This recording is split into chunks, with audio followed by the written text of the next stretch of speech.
السلام علیکم ورحمۃ اللہ وبرکاتہ۔ سلام بولنے کا صحیح طریقہ اور اس کی فضیلت۔ ترمذی و ابو داؤد شریف میں ہے کہ عمران بن حسین رضی اللہ تعالی عنہ سے روایت ہے کہ ایک شخص نبی کریم صلی اللہ تعالی علیہ وآلہ وسلم کی خدمت میں آیا اور السلام علیکم کہا۔ حضور صلی اللہ تعالی علیہ وآلہ وسلم نے اسے جواب دیا، وہ بیٹھ گیا۔ حضور صلی اللہ تعالی علیہ وآلہ وسلم نے ارشاد فرمایا، اس شخص کے لیے 10 نیکیاں ہیں۔ پھر دوسرا آیا اور اس نے السلام علیکم ورحمۃ اللہ کہا۔ حضور صلی اللہ تعالی علیہ وآلہ وسلم نے جواب دیا، وہ بیٹھ گیا۔ ارشاد فرمایا، اس کے لیے 20 نیکیاں ہیں۔ پھر تیسرا شخص آیا اور اس نے کہا السلام علیکم ورحمۃ اللہ وبرکاتہ کہا، اس کو جواب دیا اور وہ بیٹھ گیا۔ حضور صلی اللہ تعالی علیہ وآلہ وسلم نے فرمایا، اس شخص کے لیے 30 نیکیاں ہیں۔ یعنی جو شخص السلام علیکم ورحمۃ اللہ وبرکاتہ کہتا ہے، اس شخص کے لیے 30 نیکیاں ہیں۔ دوسرا حدیث اس بات پر ہے کہ جو گاڑی پر ہو وہ چلنے والے پر سلام کرے، یا جو سواری پر ہو یا کسی اور چیز پر ہو وہ چلنے والے پر سلام کرے یا نہیں، تھوڑے آدمی زیادہ آدمی کو سلام کرے یا نہیں، چلنے والے بیٹے کو سلام کرے یا نہیں۔ اس پر حدیث صحیح بخاری اور مسلم میں ہے۔ حضرت ابو ہریرہ رضی اللہ تعالی عنہ سے مروی ہے کہ رسول اللہ صلی اللہ تعالی علیہ وآلہ وسلم نے فرمایا کہ سوار پیدل کو سلام کرے اور چلنے والا بیٹھے ہوئے کو سلام کرے، اور تھوڑے آدمی زیادہ آدمیوں کو سلام کرے، یعنی ایک طرف زیادہ ہو اور دوسری طرف کم، تو سلام وہ لوگ کرے جو کم ہو۔ بخاری کی دوسری روایت انہی سے یہ ہے کہ چھوٹا بڑے کو سلام کرے اور گزرنے والا بیٹھے ہوئے کو سلام کرے اور تھوڑے آدمی زیادہ کو سلام کرے۔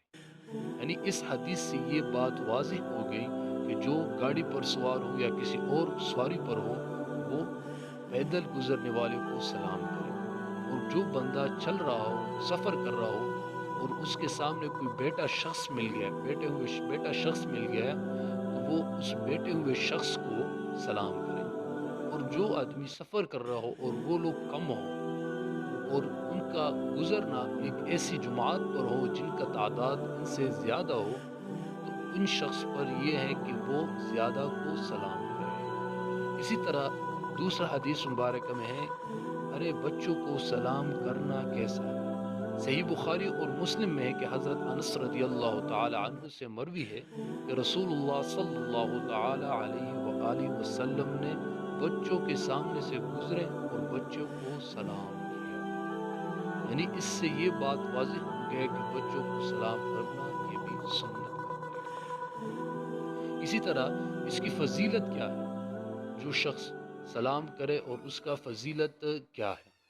صحیح مسلم میں ابو ہریرہ رضی اللہ تعالی عنہ سے روایت ہے کہ رسول اللہ صلی اللہ تعالی علیہ وآلہ وسلم نے فرمایا کہ جنت میں تم نہیں جاؤ گے جب تک ایمان نہ لاؤ، اور تم مؤمن نہیں ہوگے جب تک آپس میں محبت نہ کرو۔ کیا تمہیں ایسی چیز نہ بتاؤ کہ جب تم اسے کرو تو آپس میں محبت کرنے لگو گے؟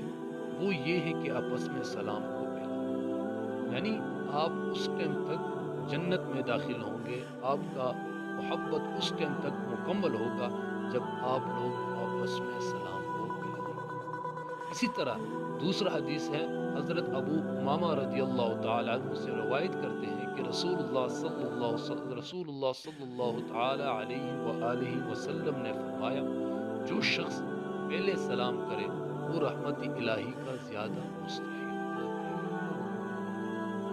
اسی طرح متفق علیہ حدیث صحیح بخاری اور مسلم میں حضرت عبداللہ بن عمر رضی اللہ تعالی عنہما سے روایت ہے کہ ایک شخص نے رسول اللہ صلی اللہ تعالی علیہ وآلہ وسلم سے دریافت کیا کہ اسلام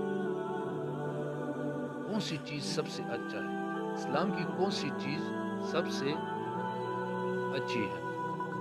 حضور صلی اللہ تعالی علیہ وآلہ وسلم نے فرمایا، کھانا کھانا کھلاؤ، اور جس کو پہچانتے ہو اور نہیں پہچانتے ہو سب کو سلام کرو۔ یعنی اس حدیث مبارکہ سے یہ بات واضح ہے، جو لوگ پہچانتے بھی ہو اور نہیں بھی پہچانتے ہو اس شخص کو بھی سلام کرو۔